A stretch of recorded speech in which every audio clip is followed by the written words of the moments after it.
There are moments in life that if you miss them, you will carry the question, what if, with you for the rest of your life. For Elijah Kane, it was that winter morning when he went down the mountain to buy some nails, but found his wife and his son who had never known his father, standing in front of the crowd, price tags hanging from their necks like discarded goods. The cold wind whipped at his cheeks, the snow fell white, but what made Elijah stand still was not the cold. It was the gaze of Rosalie, a 50-year-old woman who had been mocked by life as too old, too fat, no one wanted. She did not cry. She just held the boy's hand tightly, as if it was the only rope keeping them from being swept away by the storm of life. People whispered who would buy them. They would just add to the burden. But no one expected that while everyone was looking away, Elijah would step forward. Because there are wounds that don't need medicine, just a hand extended at the right time. What he did next not only changed the fate of Rosalie and the boy, it also opened a story of mutual salvation, where a man who thought he had lost his heart forever found it again in the quiet pride of a woman and in the first laugh of a child who called him father. But the real story begins there, because love in the West doesn't come with vows, but with small acts repeated every day. And when the past comes knocking on the door, will they stand together or lose each other again? The wind over Dakota Ridge did not scream, it whispered, like a tired woman talking to herself. And down below that ridge in the wide gray stretch between two dying cottonwoods sat a rough-walled trading post, leaning slightly like it had grown tired of being upright. Inside, a woman stood barefoot on the plank floor, her eyes steady, her chin high, though there was a tag tied to her wrist and another tied to the shirt collar of the boy standing behind her. Lot 17, barked the auctioneer. One woman mid-40s to 50, capable of washing, baking, caring. Quiet, comes with child, strong arms, mild temper. The crowd, mostly men with creased faces and cold hands, muttered as they studied her like livestock. A few laughed under their breath. No one looked her in the eyes, except for one man. He stood in the shadows of the barn door, tall and motionless, like carved stone. His coat was torn at the shoulder and snowmelt dripped from the brim of his hat. But his eyes didn't move. Not from her, not once. His name was Elijah Trask, and he hadn't seen that woman Rosalie Boone in nearly 7 years, and that boy standing behind her. That boy looked just like him. The crowd didn't notice him at first, not until the bid board creaked and someone called out, $2 for the both. Then Elijah stepped forward, slow, controlled, as if every step cracked the ice of a long frozen lake. I'll take her, he said. His voice was quiet, but it rolled through the posts like thunder anyway. She's not for sale. Gasps, silence, and the auctioneer blinked, confused. Elijah's hand reached to the boy's shoulder, then to Rosalie's, but she didn't flinch. She didn't smile either. She just whispered, "You came too late." And he whispered back, "I came as soon as I knew." The price tag fluttered from her wrist to the floor, like the end of something, or the beginning. He hadn't seen her in 7 years, but would she let herself be seen now? The horse creaked under the weight of 3, and the trail up the ridge turned narrow and rutted from snowmelt. Elijah said nothing. Rosalie said less. Only the boy Silas looked back once at the auction house fading behind them. By the time they reached Elijah's cabin, dusk had folded itself over the mountains like a soft wool blanket. The cabin was small, hewn from rough pine, the roof patched with tar paper and care. A narrow chimney coughed smoke. No welcome mat, no warm fire waiting. But it was clean, it was quiet, and it was theirs now. Elijah held the door open. Rosalie stepped through, carrying the silence with her like a shawl. "Place is not much," he muttered, setting down her sack gently by the hearth. "But it's honest." She gave a nod that wasn't quite agreement, wasn't quite refusal. Inside, the boy found a stool and sat cradling his hands. Rosalie's fingers moved to undo her shawl, but her eyes wandered, searching for something not in the room. A clock that no longer ticked, a voice that wouldn't speak again. It was Elijah who finally broke the still. "I didn't know," he said, voice rough. "Not till last month. I came back. Saw your name. On a list." She turned.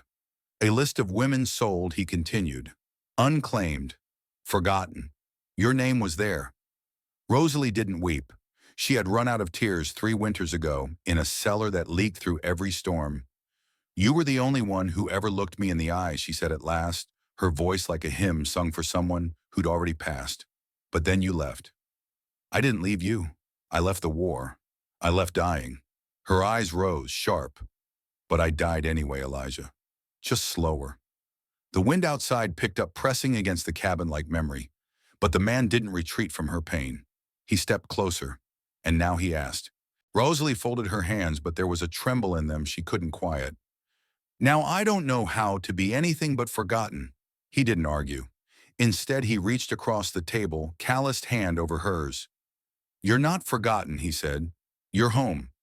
But whether she believed him, he could not tell. A hand reached across the past, but would her heart allow it to be held? For weeks the mountains held their breath. Rosalie moved through Elijah's cabin like smoke present, lingering but never settling. She rose before the sun-baked bread with the same gentle patience she once gave to her bruises, and brushed Silas's hair with fingers that had once braided ribbons for a girl she lost too young. But she did not speak more than needed. She did not ask for warmth. She gave but did not receive. Elijah noticed. He watched her from the fields, how she stood a little too long, staring at the clothesline. How she hesitated when setting a plate for herself at supper, as if unsure she was allowed to sit. How her shoulders never quite let down, even when she laughed soft and rare, like a breeze through pines. There were nights she stood out on the porch alone, arms wrapped around her own waist. Elijah would join her sometimes. They'd watch the stars. Say nothing, but in the silence a kind of music played. One both of them had long forgotten, the melody too. One evening the boy Silas crawled into Elijah's lap without asking. He'd taken to shadowing the man, asking about traps, horses, how to hold a knife but not hurt with it. He watches you like you're a mountain, Rosalie said that night. A mountain, something strong, something that won't move no matter what storm comes. Elijah didn't smile, but his eyes softened. And what does he see in you? He asked. Rosalie looked away. Something the wind already broke, and there it was, the ache. The belief that kindness was temporary, that love had conditions, that no one, not even a good man, could want a woman who had been sold and returned. Later that week, while mending one of Elijah's shirts, she pricked her finger. A single dot of blood bloomed on the white linen. She stared at it longer than necessary, because that's how it always was, wasn't it? Even the softest things carried the memory of pain. She gave all of herself but saved nothing for her own heart. Could he teach her she was worth keeping? The thaw came earlier than expected. By March, the river cracked open its icy shell and birds returned to the trees like old friends. But the greatest shift happened not outside but inside Rosalie. It started small. One morning Elijah found her humming while brushing Silas's hair, just a low tune from a place too old to name. He paused by the doorframe, not wanting to break it, not wanting to name the miracle. That sound, her voice relaxed, unafraid, was the first music his cabin had heard in years. Later that week he came in early from trapping to find the curtains down, washed, sun-bleached and flapping gently like sails. A stew bubbled on the stove. A child's drawing sat pinned to the wall, 3 stick figures under a crooked sun. She had made a home, but still there were shadows. That night, while patching one of Elijah's worn flannels, Rosalie asked quietly, "What would you do if they came back?" Elijah didn't pretend not to understand. "The man who put price tags on you and Silas," he asked. She nodded once. "I'd ask if he wanted to leave with all his teeth." She laughed, really laughed. It was quick, almost embarrassed, but it filled the room like spring after a hard frost. But her eyes didn't forget. "People don't understand," she said, "what it is to be bought, even less what it is to be returned." "You weren't returned," Elijah said, voice steady as a mountain. "You were rescued." That night he didn't sleep in the barn. He sat by the hearth while Silas slept curled near the coals. Rosalie stitched until her fingers ached, then rested beside him, neither of them speaking, but both slowly, finally daring to stay. Because liberation didn't always come in grand gestures. Sometimes it was the quiet knowing, I'm safe, I'm seen, I'm not leaving. She'd been sold like a thing returned, like an unwanted parcel, but now could she believe she was finally home? The knock came just before sundown, not loud, just enough to hush the children to freeze the spoon in Rosalie's hand. Silas looked up from his slate. Elijah rose slowly, jaw tightening. No one ever came this far up the mountain. Not unless they were lost. Or hunting something. The door creaked open. Standing there in a coat too fine for the mud beneath it was Orin Mallory.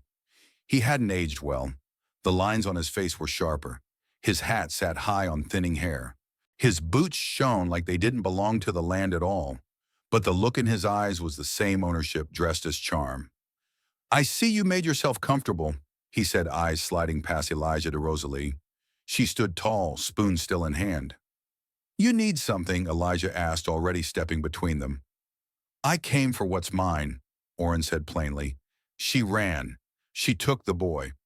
That's theft where I come from." "She's not yours," Elijah said, voice like slow thunder.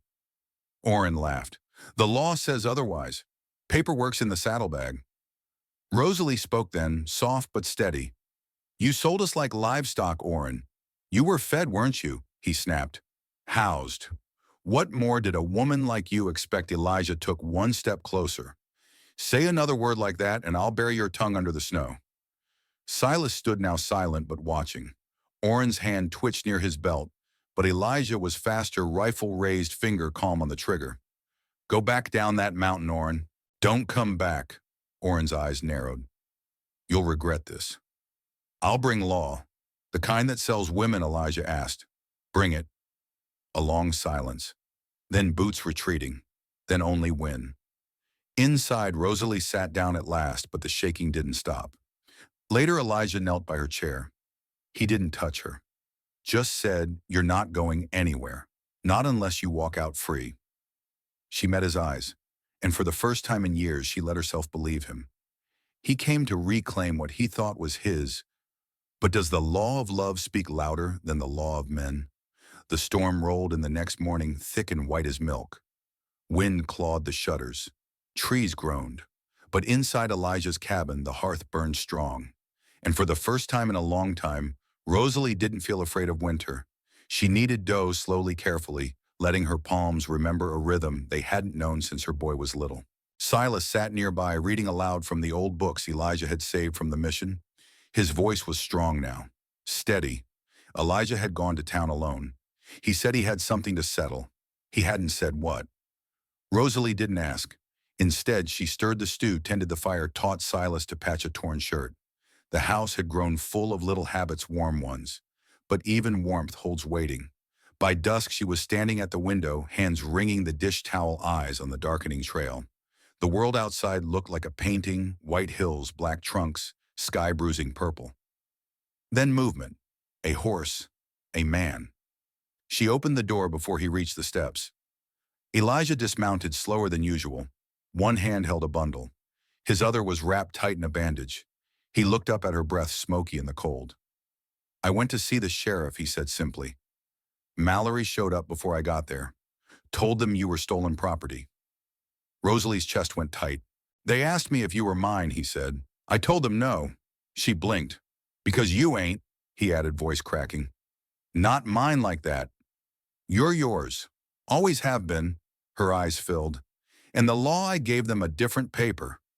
He reached into the bundle, pulled out a crumpled document. "This says you're free. No man owns you.